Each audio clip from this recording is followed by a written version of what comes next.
Welcome into the Skinny Podcast. It's the weekly Potpourri edition. I'm Richard Skinner, local12.com digital sports columnist and editor with Rick Broering. As always, it's presented by Blake, the attorney Maislin.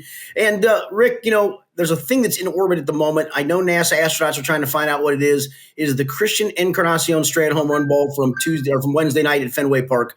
I'm not sure I've ever seen a longer home run hit, ever. Yeah, what did they measure that at? Like 450 feet or something? No, 439. I'm not buying it. I don't think that's accurate. Hey, listen, I know it went over the Green Monster, and the Green Monster's only 310, but it was actually more towards left center, where that center field juts way out. And I think it was still climbing when it went over the wall. Yeah, the question, of course, Skinny, is this the start of something great for Christian Encarnacion Strand, or are we going to be talking about this home run a few weeks from now when he's sent back down to AAA? Correct. Well, I think didn't he have a bloop single after that, I think, if I'm not mistaken? So. Yeah. I feel like he's hitting his stride finally. I feel like he's going to get going here. The Reds are 45-42, fourth in the NL Central, 6.5 games back of the Cubs, 1.5 back of the Padres for the final NL wildcard spot.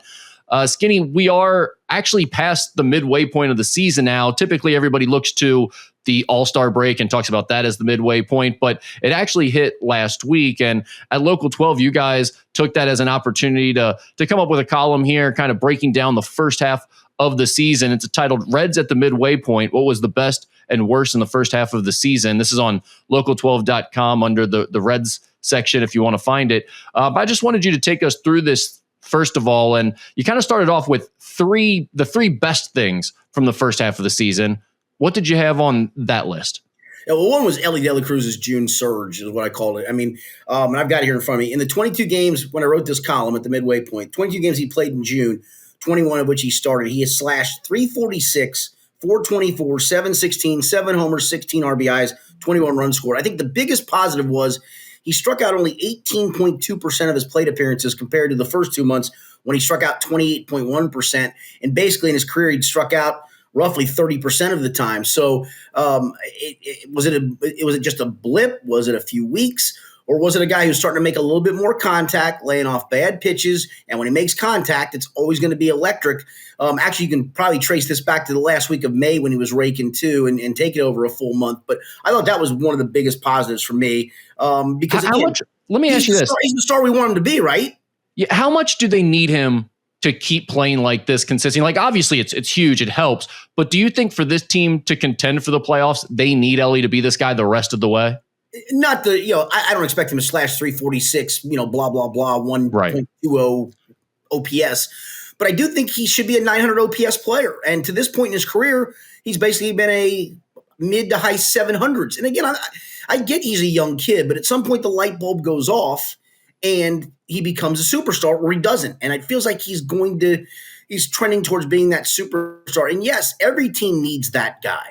Do the Dodgers need Shohei? You'd say no, they got a bunch of other stars, but honestly, they do need him. I mean, all the things that he does, you need your stars to play like stars, and this is what they've always counted on. They've counted on him to be a star, Matt McClain to be a dude, CES to be a dude. I'm not here to tell you he's going to be that guy, but I think that's what they've always counted on, and I don't blame them for that. At some point in a rebuild, you feel like you got the pieces. Now it's time for them to perform. Let's turn them loose and let them perform, and that's what Elly's doing at the moment, is performing.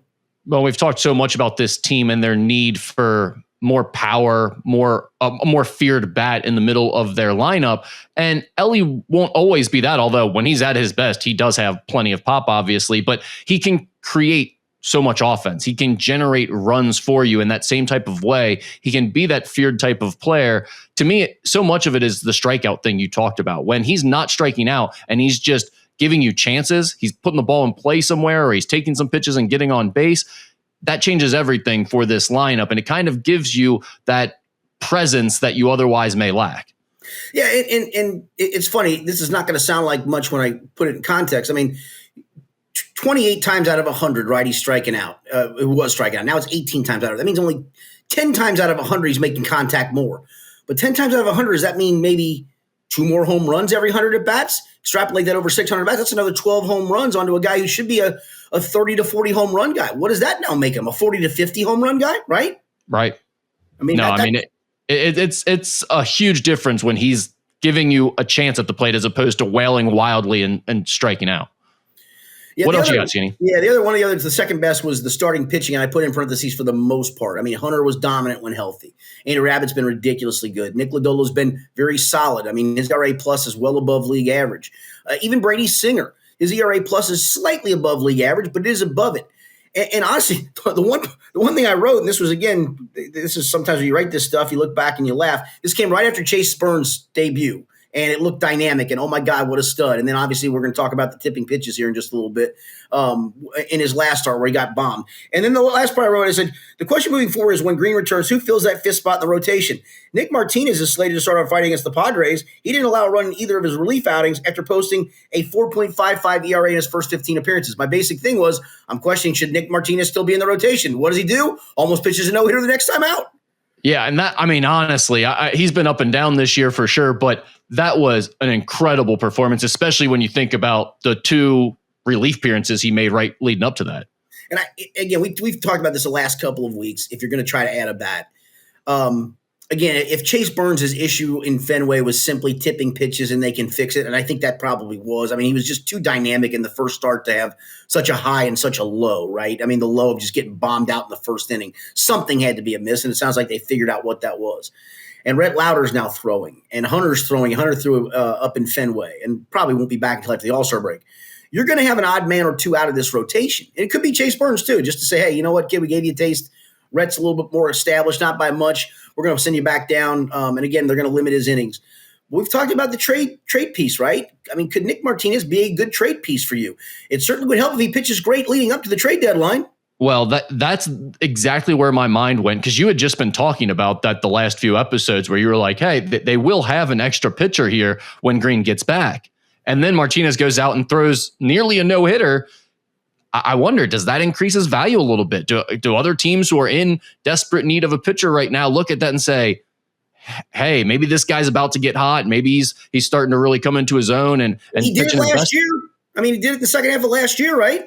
Yeah, I mean, that really could help the Reds if they're able to get something out of Nick Martinez here after the way he started the season. But I thought that was a fantastic performance. When you tack that on to the other guys you've talked about, the Abbott, Hunter Green, the way he was pitching. I mean, the biggest disappointment really has been the fact that Hunter Green got injured. Aside from that, the starting pitching has been, in my opinion, the biggest bright spot of the first half of the season. No question. And again, they're 12th in Major League Baseball in starting pitching ERA. And again, that's with a little bit of an inflated Nick Martinez and a couple other inflated starts. I mean, for the most part, our eyeballs have seen it, right? I don't need all the analytics to back it up. I mean, there's enough numbers and data to satisfy that.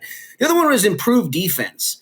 And this even comes with Ellie taking a major regression defensively. As bad as he's been at times his first 2 years, he's really bad this year. Not just the 12 errors, but in the negative runs allowed or runs saved category. But you include him in the mix.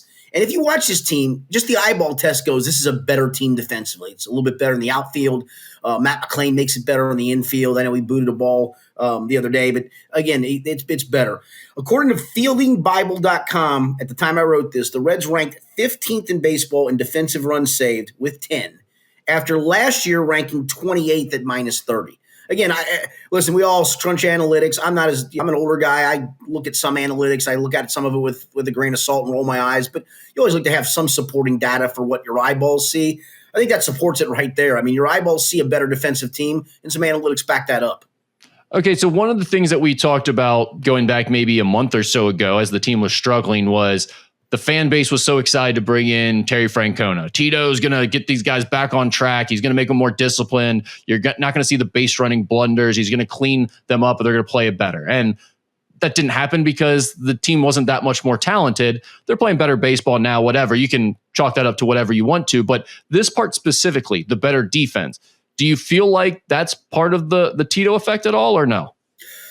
I don't. I mean, maybe it is. I thought Gavin Lux made a horrible play in the game, the suspended game on a fly ball where he caught it in a terrible way, had a chance to throw a guy out the plate and then didn't because he didn't position himself properly.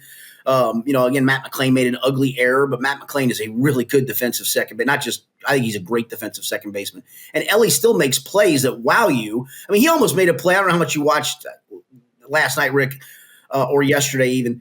On a fly ball into center field. And maybe you can blame him for this because I thought TJ Friedel could have caught it and called him off. but it was one of those tweeners, right? And he's running full speed. I mean, he's almost out into not just shallow center field, but normal center field. Normal center field, trying to make an over-the-shoulder catch and almost came up with it. It was spectacular, except for the fact that guess what he didn't do? Catch it. And, he does those things where you're like, gosh, nobody else does that. But then the 12 errors lead all National League shortstops in errors, and you can't have that.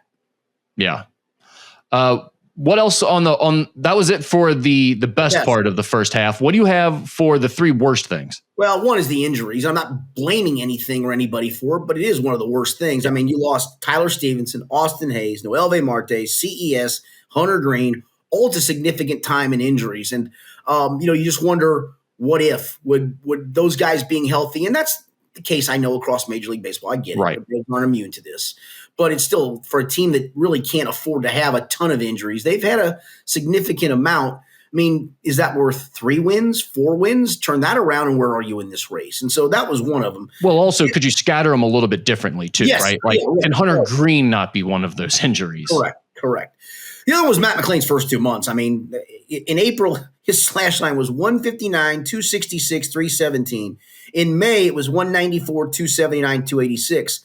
Now, the good part was, though, in June, as the time I wrote this, I think he's actually better than this now, he was 257, 354, 29. I still think that is a 280 hitter with 370 on-base percentage and 800 OPS written all over him. I just think that's who he is, and I think he's finally getting back to it. And maybe it was just last year missing the whole year. It should have taken him a little bit of time to get back in the swing because it seems like he's back to normal now, or at least close enough to it, right?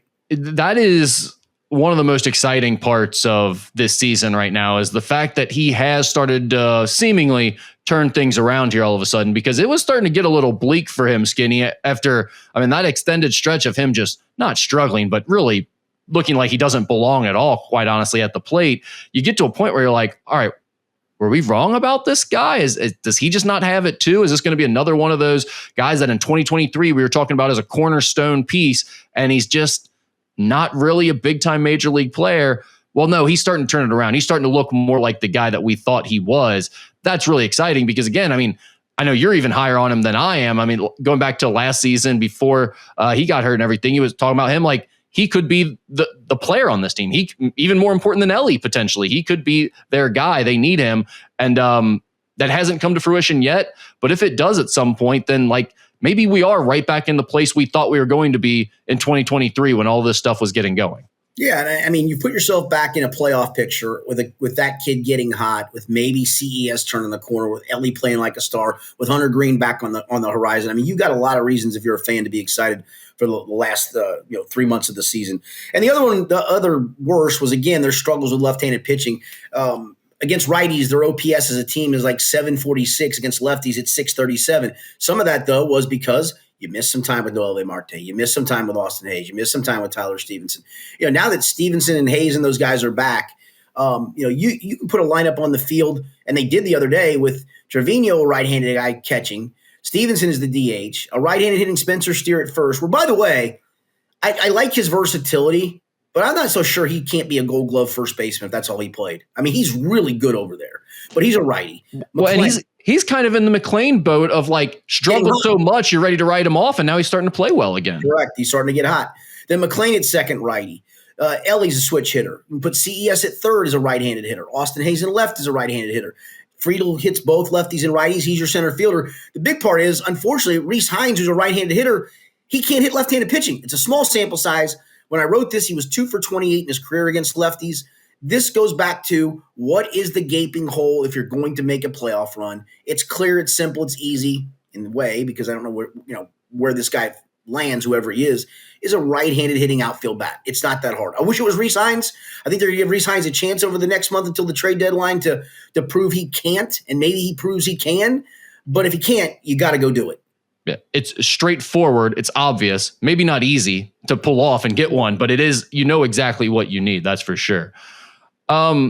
All right, that was good. That was the column again. Reds at the midway point. If you want to find that at Local 12. Skinny, we mentioned Chase Burns' second start in there. We talked about his first start on last week's show, and that was obviously an exciting game for fans, partly because the Reds came back and won it in extra innings on a walk-off. But then his second start did not go well. He gave up 7 runs in the first inning, had to be pulled. The Reds said that he was tipping pitches. They weren't going to tell the reporters how they knew that or what he was doing to tip pitches, obviously, but they said they know he was tipping pitches. They believe he can fix it before the next start. It's not a huge concern. So where are you at now on Chase Burns? We see the first start where he was unbelievable first time through the Yankees lineup against a dominant group. Second time, they started to hit him around a little bit. And now all of a sudden, right away in this second start against the Red Sox, he's quote unquote tipping pitches and he gets banged around. Where are you at now on Chase Burns? I'm still fine with it. If that's what they found out that he was tipping pitches, then good. Fix that part of it. I don't know what he was doing specifically. I mean,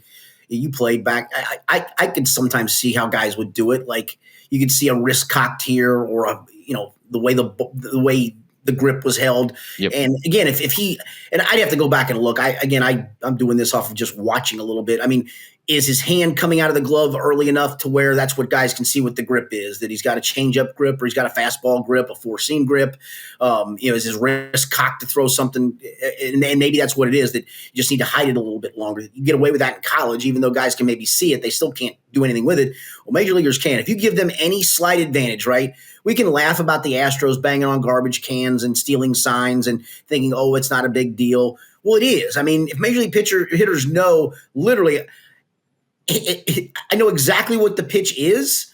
I don't have to worry that I'm thinking changeup and it's a fastball or thinking fastball and it's a changeup, right? I know he's throwing a changeup because I can see it coming. He's tipped it off, so I can stay back and then I can drill that thing somewhere. And so, no, I'm not worried about it because the stuff's just too damn good.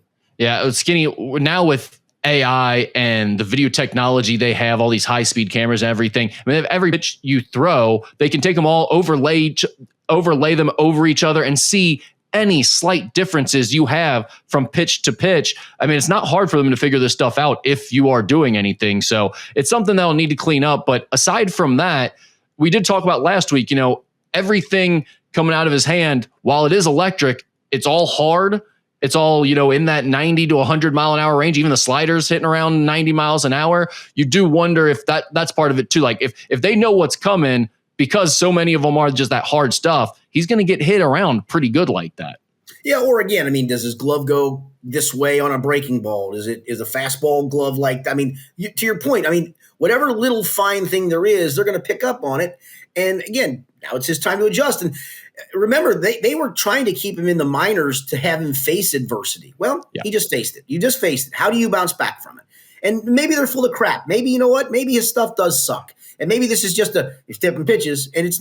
I believe that's the case. That first start was too darn good to not think that something goofy didn't happen in this last start.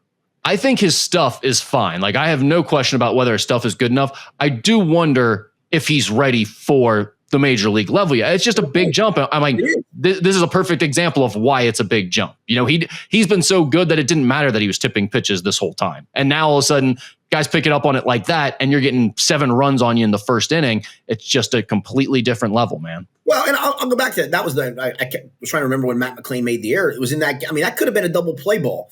Could that have turned that inning around too a little bit, right? True. Yeah.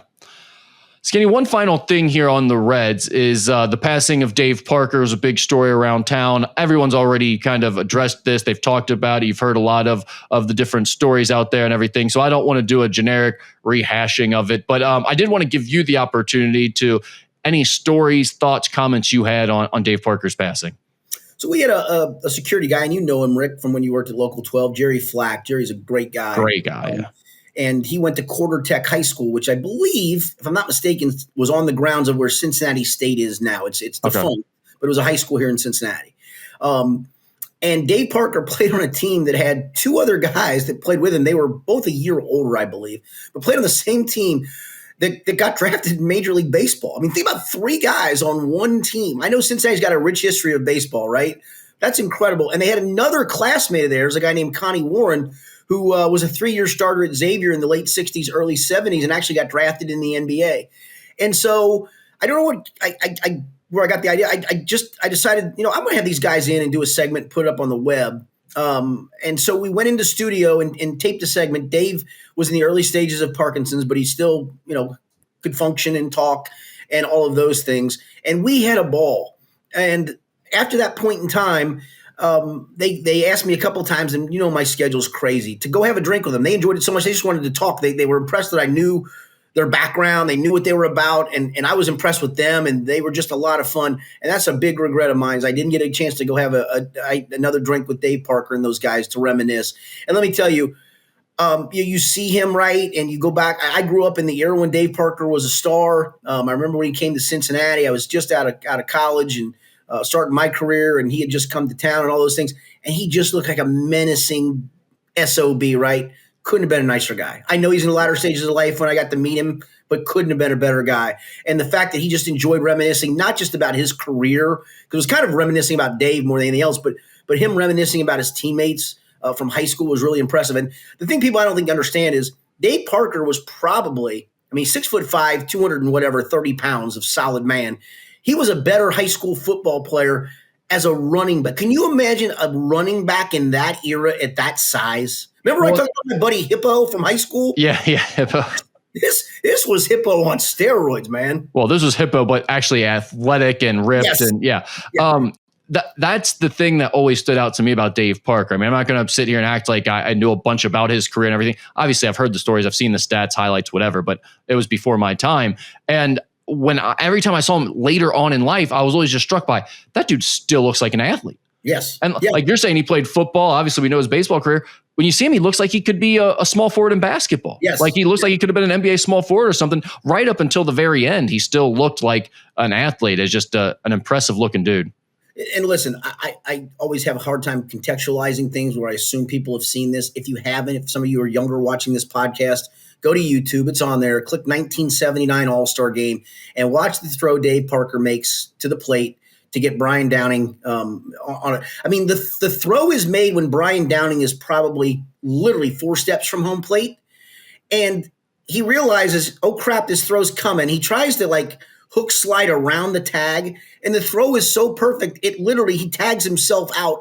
And again, if you ever see it, the wide frame of, you're like, why even bother throwing that, my guy? It is the most incredible throw I've ever seen in my life. The old show This Week in Baseball, set to that really cool campy music. I'm sure you've seen some of the This Week in Baseballs.